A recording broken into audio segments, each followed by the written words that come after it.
everyone, welcome to Lavender Cottage Fibre Arts Podcast. My name's Pia. And my name's Anna. And we're sisters from Naarm or Melbourne in Australia. So if you're joining us for the first time, thanks for joining us. And if you're one of our regulars, welcome back.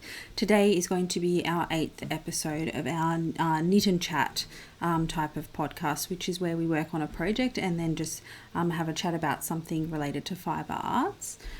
So before we get into the podcast, we would like to acknowledge that we're recording this podcast on the lands of the Wurundjeri people of the Kulin Nation and pay our respects to their elders past, present and emerging. And we also extend that respect to any Aboriginal or Torres Strait Islander people watching this video. So for today's episode, we have two things to chat about, I guess. Yeah. One is that we just got back we went to the Tulip Festival. Yeah. Is it Sylvan or Monbulk? Yeah, in the southeastern, like in the Dandenongs. In the Dandenong Ranges, sort of southeast of Melbourne. That's why we're recording here at this is Anna's house, and so I've come to visit to go to the tulips, but then we thought we would do a podcast as well while I'm here. So we took our parents there. Like it was, I guess, for our dad for Father's Day. We gave him a gift, like a voucher, I guess. Like I just made it in printed it off Canva, but it was just like a visit to the Tulip Festival. It's his father's, like a day out. Just because I think he's never really been like a super materialistic person. So I think has, I guess, always been the sort of person who wasn't big on like receiving gifts. But I think especially like I suppose the older you get, the more you value like time. Your children, especially when your kids are adults. Yeah, and just the more you value time more than, material possessions. So I think he really enjoyed it. But because we did something similar in sort of towards the beginning of the year for his birthday in February. We went to, there's like a botanical garden near Yarra Junction that has all aquatic plants like lotus flowers and lilies and that sort of, those kinds of flowers, which he really enjoyed. So this was kind of, more or less the same. But I did take a little bit of like videos here and there, so I'll probably like put them up on the screen as we're chatting. So they have all these sort of like rows of tulips, like it's a functioning tulip farm, all different colours, and they have all these different tulips, and then they also have like Dutch food.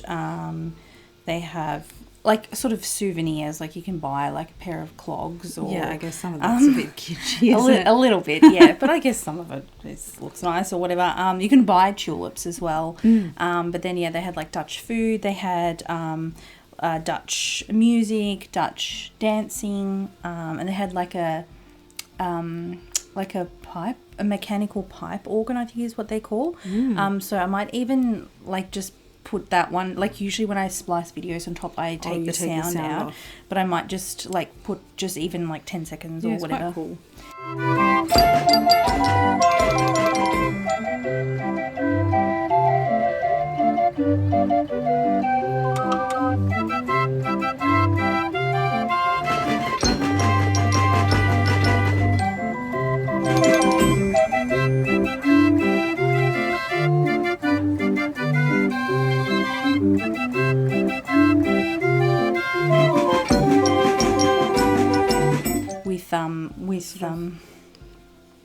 With the sound, so you can hear it. It kind of reminded me of this is really silly, but in Shrek when they go to that dual lock, which is like and they have that little like that little puppet show type thing. It reminded me of that music, or just like if you lived in like a forest in like the 1800s or whatever.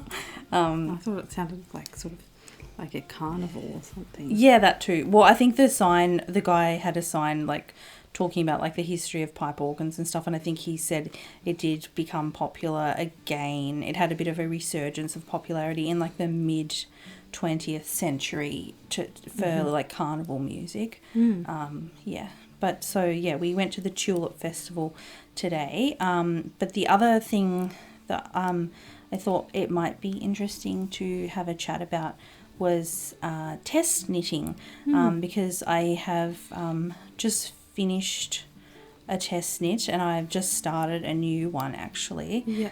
But also I've just seen a lot of I guess like discourse or people talking about test knitting recently, mostly on Instagram, but also a little bit on YouTube, and on Reddit.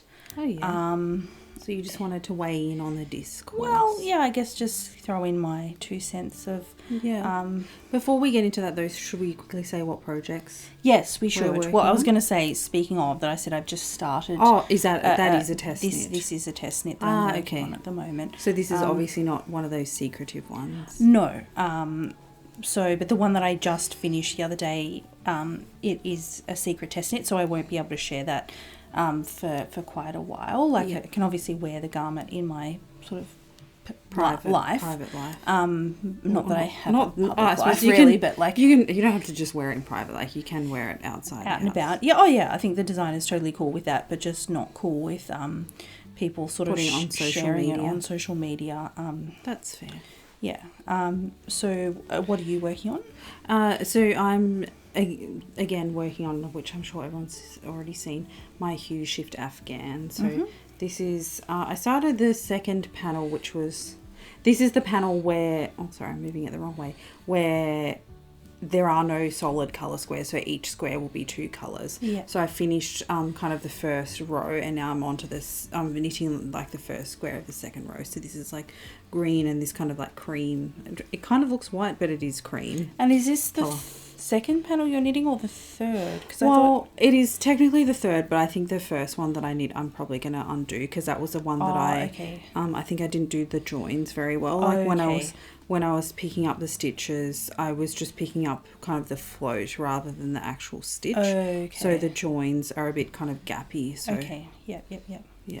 Well, but then you said because you actually purchased 2 of the kits because a lot of people run out of yarn. Yes. Do you reckon you could potentially, will you have to reuse that yarn or? I mean, I probably want to, because like what else would I do with it? Yeah, I mean, I don't know, use it in like a scrappy project or something. Yeah, that's true. I'm just not sure about I don't know. I've never tried to reclaim acrylic yarn. I'm not too sure like how you go about sort of like relaxing it, or if it is like as much of a problem to knit with sort of like I hadn't thought about that. The sort of kinked yarn when it's acrylic. I'm actually not sure. So would steaming it wouldn't work, or? I honestly don't know. I mean, I'll just give it a go and see what happens. Or just, I mean, you can just look it up online, I guess. I just haven't really used acrylic yarn much recently. Yeah. So what test knit are you working on? So this, I've just started this pattern last night, so I'm really just on the cuffs, so there's not much to see at the moment, and I'm knitting them 2 at a time. This pattern is from Kath Martin. It's another test knit for her, and it's called her Darwin socks. So I think the test copy of the pattern, she didn't have a picture in there, so I can't show you, but I think she might have some photos of them on her Instagram. So if she does, I might just borrow one of her. Sorry, I think I just knocked the table there, so the camera just like shook very briefly. That's okay. If I can get a photo from her Instagram, I'll just put it sort of here in between us. So I guess like being with her sock patterns, she's kind of, I guess, like doing patterns based on different cities in Australia. And so Darwin being typically quite a warm climate, it's sort of in the north of Australia in the tropics.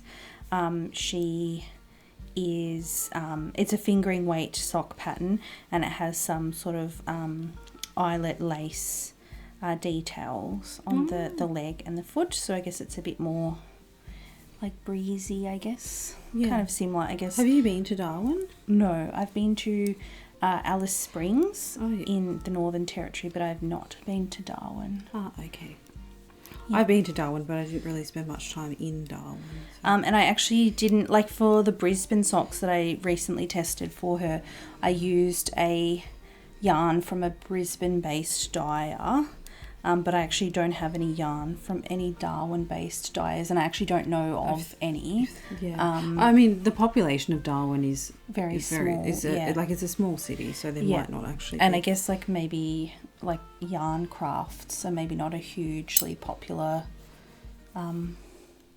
hobby there, just because... Or I suppose especially maybe not with wool fibres, because it's probably not much need for...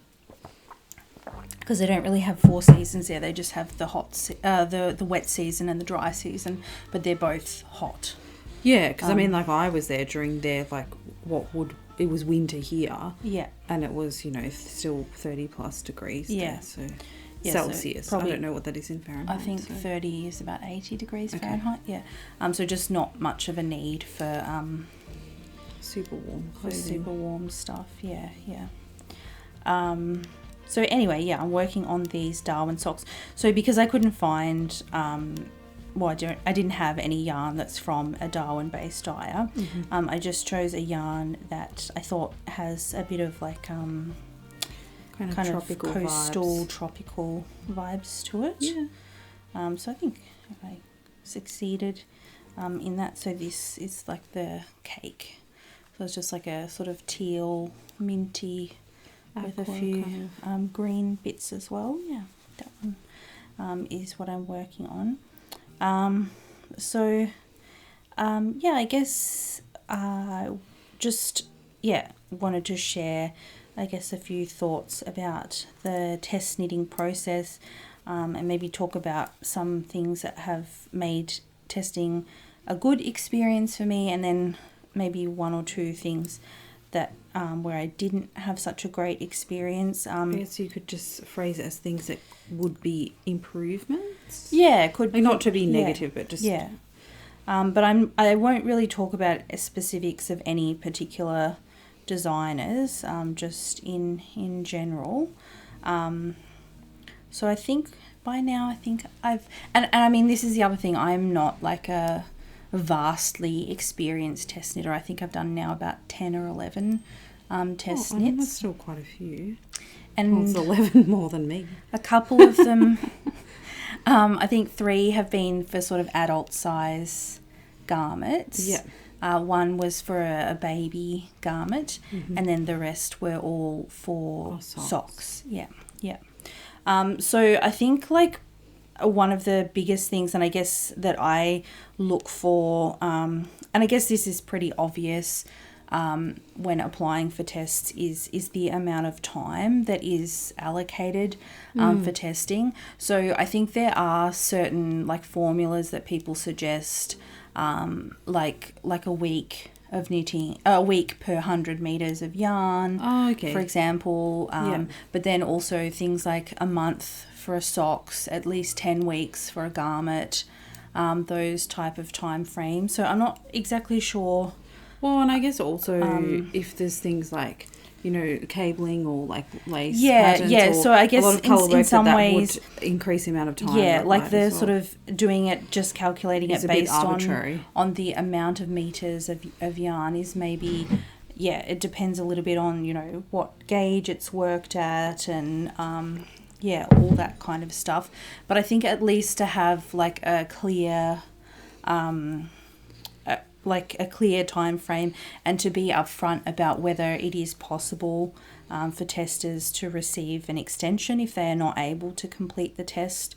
I think that is really helpful. The tests that I finished just recently, it was not possible to get an extension because the design is being submitted to a book. So they have like a bit of a hard deadline. Yeah, but the designer was very upfront in the tester application form that the deadline was a hard deadline and that you would not be able to get an extension. So I think as long as you're upfront about that.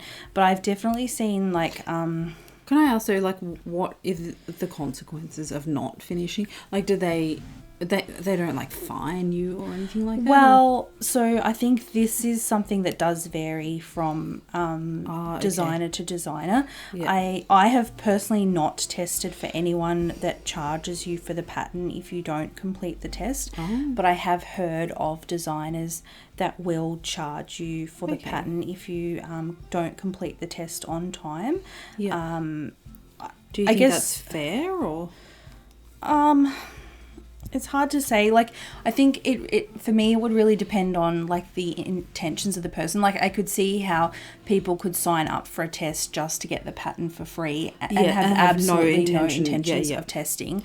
But I think if you made a reasonable effort... Like, if you were, 3/4 of the way through or whatever. And, something happened. Like, for example, the last socks that I tested for Kath, the Brisbane socks, I didn't finish that test on time because the cable for my needle broke. And I had to replace it.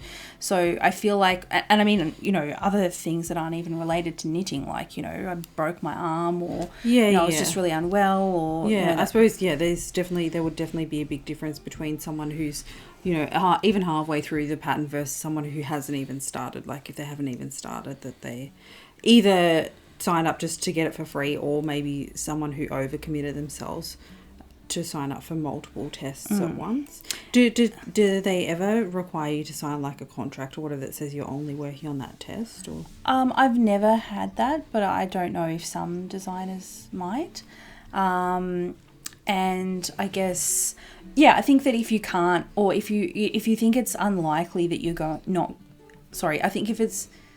if you think it's unlikely that you're going to finish on time, I think probably the best thing, I guess, like with anything, if things are going to be delayed, is to just let people know and let them know as early as soon as possible. So when that happened, like when my needle broke, I basically messaged Kath and I was like, look, I think it's unlikely that I'll finish, but like from the knitting that I have already done, like here is the feedback I will give you. So I couldn't give her like my final like yardage, like how much yarn I used for the socks, but I was able to give her feedback about something to do with the pattern that I thought could be done differently, and she was very happy to take that feedback on board. So I think probably just to be very upfront in terms of your communication, whether you think that you would require an extension or not. One other test that I did, and this was for this was a lot of knitting. So it was a secret test knit, but the pattern has actually now been published. So I think in our next podcast episode, it will be an FO. I'll share it as an FO. But it was a jumper and it was knit flat for the most part, except for the sleeves and the neckband. It was knit flat and it was knit on, I can't remember what the pattern recommended, but I knit it, I think, on 2.75mm needles, and it was fingering weight. So it was just a lot of knitting, and it took me, I think, maybe about 2 and a bit months to finish it. But what I actually found was helpful, and it was, I can say who the designer was because it's all been revealed now. Susanna Kaartinen, I think is how you say her last name. She's Sanna and Co. What I found was really helpful that she did was there was actually like a midway, like a sort of midway deadline to have finished the body and up to the sleeve cap shaping on one sleeve partway through. So I guess that, it just kind of helped me to kind of keep up with the test that you had some idea of what your progress should be by whatever. Yeah, exactly. Stage. So I found that very helpful. But that's the only one that I've done, I guess, just because it was such a large garment. And I think that basically because the sleeves were just kind of knitting in the round with a little bit of decreases, that's probably not really that complex. So that if you had finished, and the construction of the body, because it was a modular construction, it's knit flat but with no seams, I guess that, and then the shaping on the sleeve caps, that was kind of the most complex part of the pattern, so that if you could kind of get through that without any problems, the rest would be kind of smooth sailing. Any sort of issues that people were to have with the sort of clarity of the pattern or stitch counts or whatever, I think is probably most likely to be in those bits. Yeah. So yeah, I found that helpful to have like a midway kind of checkpoint. Yeah. And then, so I guess the other thing that can sometimes happen is, like, yeah, sometimes they will charge for the pattern, but I guess, like, realistically, I don't quite know exactly how they would enforce that. Like, if they would just send you an invoice, and then if you don't pay, invoice. there's nothing they can really do. Yeah.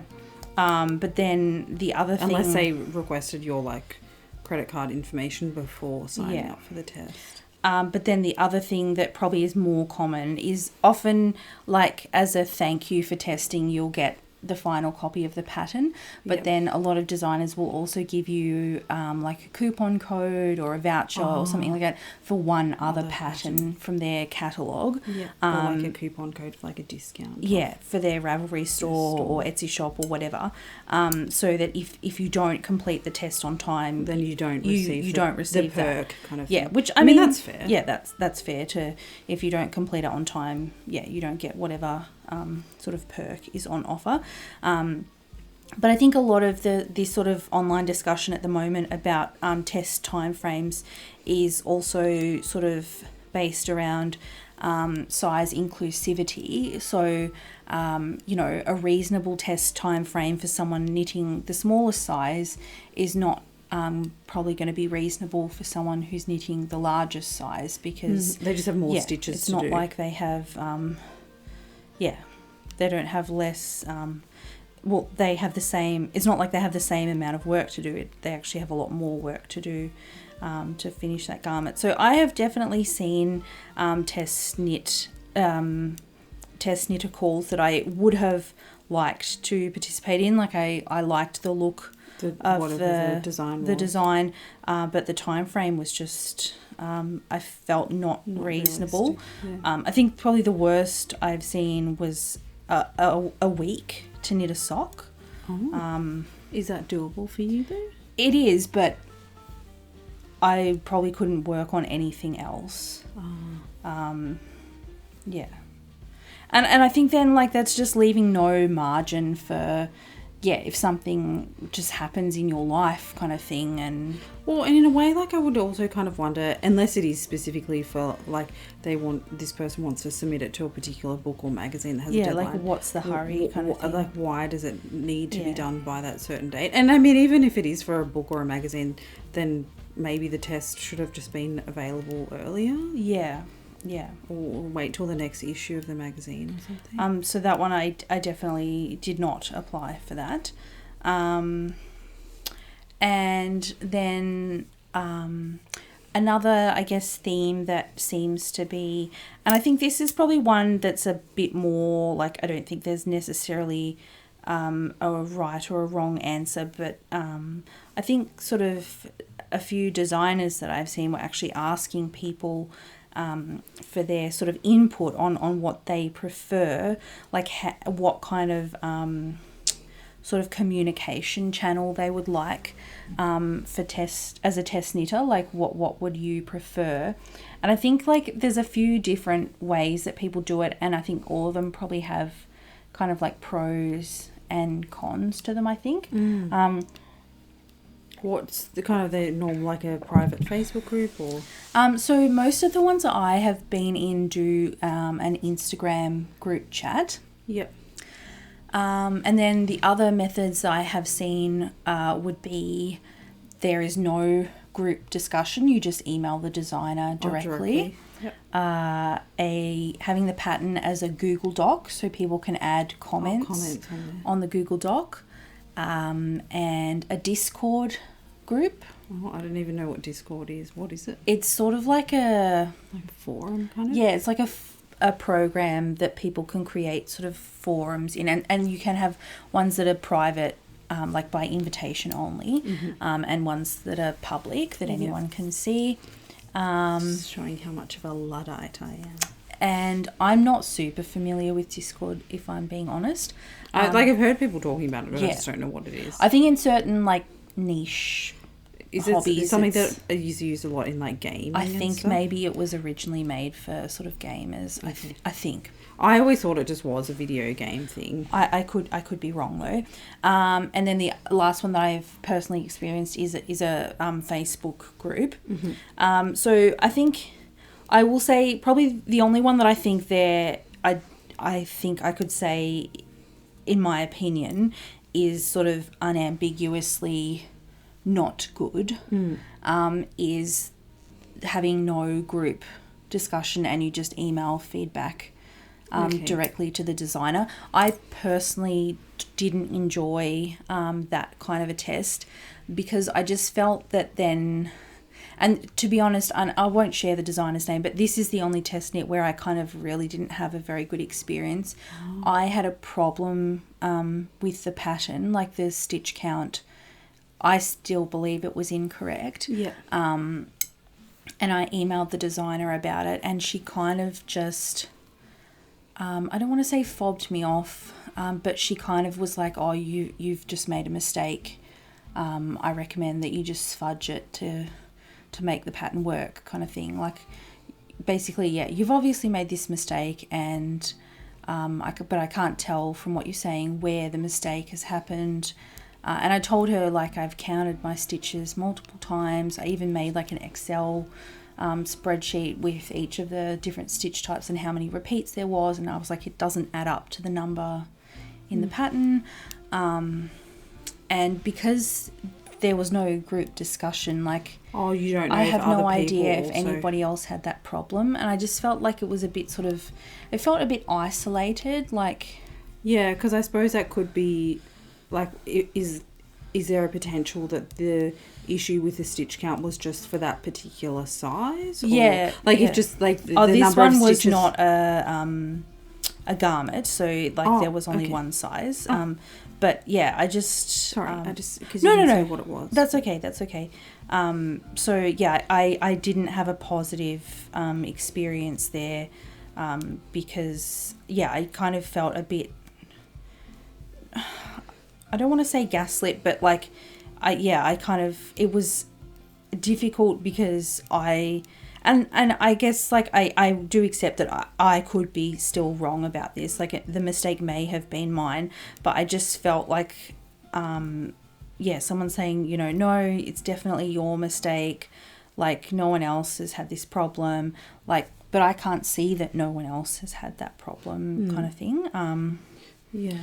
So that is the method that I don't particularly like, and I think I kind of just prefer now, ideally, that the designer would say in the testicle, like, what the communication tool that they will be using. Yeah.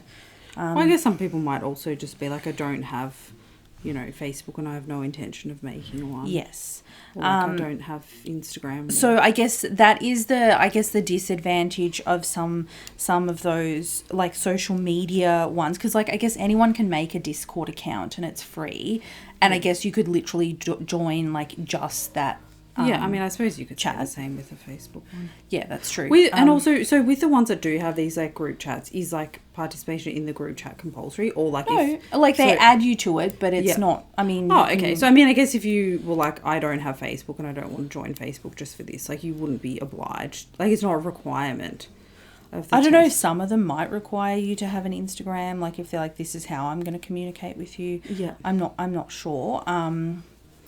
But I think most of the time it is a requirement that you have somewhere that you have shown, like, some of your knitting publicly, like whether that's an Instagram or a Ravelry profile. Like, just like your portfolio kind of. I guess that they kind of just want to see, I guess, get an idea your level of your sort skill kind of thing. I think so. Particularly, I think, for sort of bigger name designers that probably have, you know, way more applicants for their tests than what they could sort of reasonably accept. Then they obviously have to select people based on something. Yeah. So can I interject with a intrusive thought type question just quickly? Yeah. You always refer to Tess knits, but like I presume pattern testing is also a thing in the world of crochet. Yeah, it is. Okay. I've just never done it. Okay. I've never done a crochet test. Test crochet doesn't roll off the tongue like test knit. It definitely is a but thing. knit test sounds weird. Does it? I don't know. Yeah. Anyways, sorry. No, it definitely, test crocheting is definitely a thing. Okay. And I think guess you could like just all say the pattern same. I testing. think all the same principles apply. And I to be honest, I presume for sewing it's also a thing. I have no idea. Just pattern testing in general. Yeah. So yeah, I guess with Instagram, I think the pros of that was it's easy to then connect. Like it can also be like a nice way A social thing, to sort of meet other people in the knitting community. And I find that the Instagram test knit chats, like, I guess depends a little bit sometimes on the crowd of people and the designer and stuff, but usually they're pretty chatty, and people will share like progress photos, and which is just like kind of fun, I guess. And I think usually to keep everyone kind of motivated. yeah. And stuff. And usually with those ones, I think the designers are quite responsive as well. Like if you have a question, I think most of the time they'll get back to you like within a day kind of thing. Yeah. And I guess the downside of, for me, for the Instagram group chat method is that if it is very chatty... Oh, you get like, a lot of notifications from it. Yeah, and then sometimes if you have a problem and you want to see, like, has anyone else had this same issue, it can be quite hard to sort of scroll back through. Yeah, I suppose the Facebook group posts are kind of a bit more easy to search. Yeah, so I think I've done 2 test knits where they had a private Facebook group, and I did find for Facebook it was easier because then, you know, if I'm having a problem with, you know, the neckline shaping or whatever, like you could actually search that term and see if anybody else has had that question already, because if they have already had that question and it's already been answered, that then you can... Whereas like, I guess Instagram, you're just kind of scrolling back through. Yeah. And if there's a lot of like just kind of noise or people being like, hi, how's it going, or whatever type messages, that there's a lot of stuff to filter through. So, but I think like both of those things, I think there's pros and cons. I guess the con to Facebook is like maybe a lot of people might not feel comfortable, like, you know, your Instagram profile could be, you know, I don't know, Test Knitter ABC or whatever. Like it's not really sort of associated with your identity, whereas Facebook feels slightly less sort of private, I guess, even though the group is private, but like people can see like your real name and stuff. So I don't know if just for some people they might not be as comfortable with doing it via Facebook. But otherwise, I guess they're probably sort of similar in terms of that it's a social media. I think also as well, like maybe in terms of getting to know people, like it feels like I don't have any sort of... I think like most times if I'm in a test knit, I'll just go through and like follow all of the people in the group on Instagram. But if it was in a Facebook group, I wouldn't like add them as friends. Yeah, go through and add them all as friends. Like, I think that would be a bit odd kind of thing. So maybe it's not quite as conducive to like, I guess, making online friends in the fibre arts community via Facebook as it is with Instagram. And then so the other 2 that I said was Google Docs and Discord. Discord, I think, seems like it works quite well in terms of that it can be quite chatty, but I think you can also search like messages for particular keywords. But for me, I think the con of Discord is just that I'm not very familiar with it, and I'm just not in the habit of using it. Yeah, so I suppose if you're not using it already for other things, like Facebook, I mean, I don't know what your sort of... But most people who use Facebook probably check it, you know, at least once or twice a day. Kind of thing. And Instagram would check it, you know, at least once or twice a day, that you're already on there. Yeah, so I think for me it was Whereas just like Discord, you have to specifically log into that just to check. It's another app that I have to check, kind of thing. So, but I think that's obviously very much depends from one person to the next. Like I do see the pros of Discord and why it would work well for it. But I'm just not in the habit of using it. So the ones that I did that had a Discord channel, I just didn't really participate because I kind of just, it wasn't in my sort of daily routine, I guess. Of logging in and checking. And then Google Docs. I mean, I think Google Docs is good that you can see sort of like people, like I think most of the test knits that I've done that used it, that basically they ask people to add like a comment to any part of the pattern that they had a question with, and then they can add their answer. They can also like update the pattern in real time and I guess highlight what's been changed. So that I think works quite well. I guess the only thing that you don't have is the social aspect of it. But I think a few that I've tested for who used Google Docs as kind of like the way for people to ask questions also did actually have an Instagram group chat just as like a social to sort of meet other testers and share photos of your progress kind of thing. So yeah, I guess that's probably, I mean, there's plenty more to say about this topic, but maybe it's for people who have a bit more experience. Maybe, I think if you've done it 10 times. I think I actually did watch a few months ago. I might see if I can find the video and link to it. I think her name's Megan and her podcast is called A Knotty Mess. She's from somewhere in like around Seattle or Oregon or somewhere in the Pacific Northwest, and she had a good video where she talked about her experience with test knitting and like things that she thought made it work well and not work well. But she also did have some tips about like how to get selected for test knits as well, which I think maybe coming from someone who's got a lot more experience, because I think she said she's done about 60 or 70 test knits. Like she does a lot of them. So I found that video interesting and helpful. And if I can think of some of the Instagram accounts that I've seen kind of like discussing some of these points, I might put those in the description box as well, if that's okay.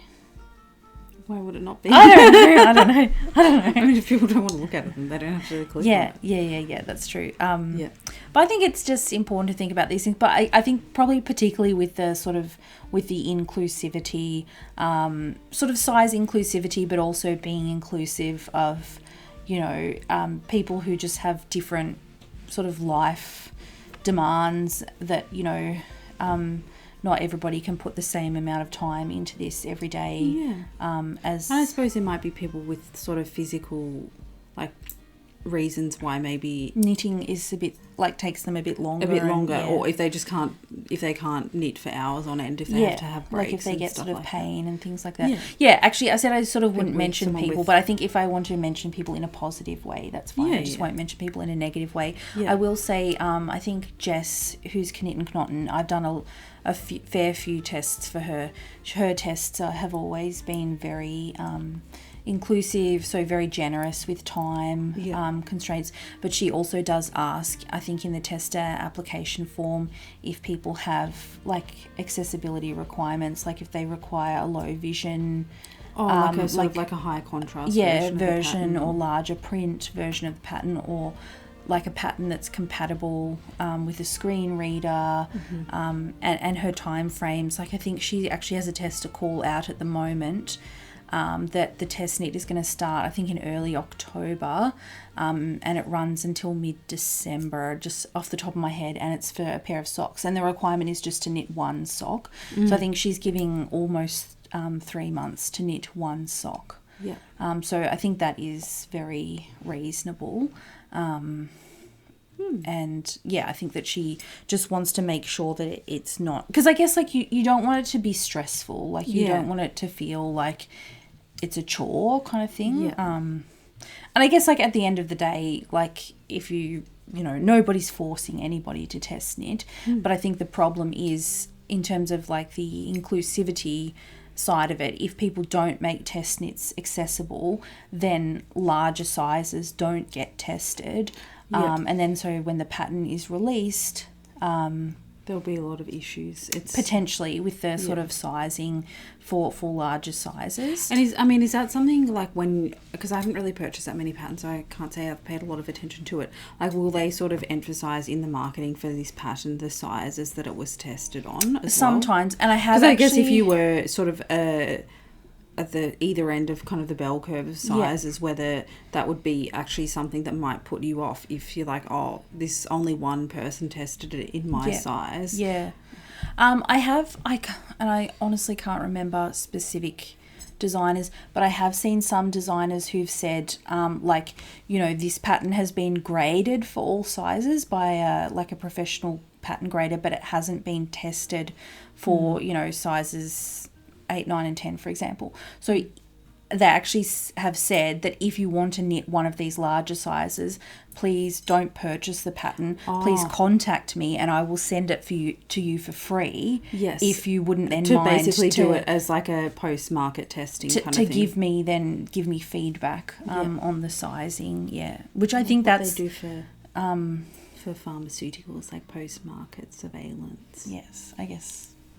If you want to put a technical name on it, yep. Well, it is that kind of post-market testing. Yeah. So, but I think that's good as well that, okay, maybe you couldn't find someone within that time frame who wanted to test a particular size, but then if you still want to release the pattern for those sizes, to offer it to people for no cost in exchange for their feedback. Yeah. I think that is that's probably like the like best you can do. Exchange. Yeah.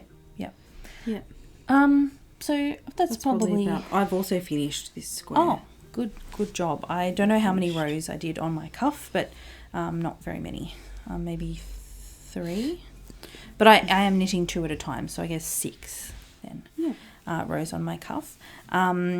So I guess we would be interested if you agree with anything that we said, or if you disagree. That's also interesting. Yeah, or I guess if you're someone who hasn't done any test knits before, if that's like useful, because I haven't done any test knits, so I find all this quite interesting. To like that, I guess if I was thinking of signing up for one, it would be good to get some insights about what's actually involved. I think like socks is probably a good place to start because it doesn't take very long. Like really, you only need to knit one of the pair within the time frame. But I wouldn't sign up for a test knit for socks if you had never knitted socks. Like I would maybe knit 1 or 2 vanilla socks first, and then maybe sign up for a sock test knit. Yeah. I think it's quite enjoyable. And I guess I will be happy to leave, like in the description box, like designers. I can maybe put a list of the designers that I've tested for that I've had good experiences with and would recommend test knitting for them. I'm happy to share those ones. And it's not that many. Like I think I've done...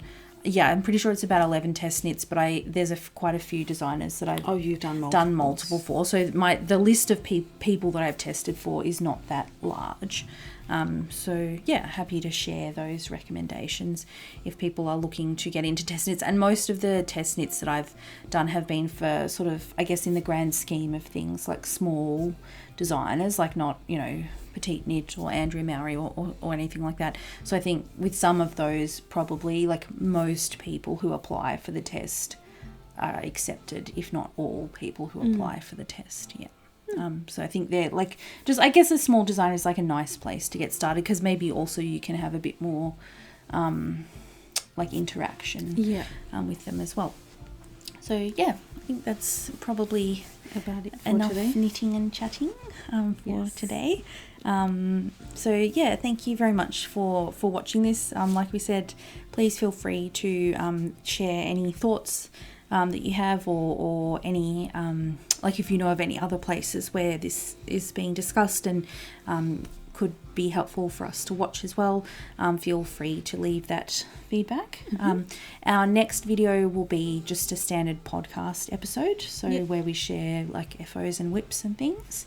But thank you very much for joining us feel free to like the video if you found the discussion interesting, and feel free to subscribe to our channel if you are not yet a follower. And until next time, we will wish you happy stitching. Bye.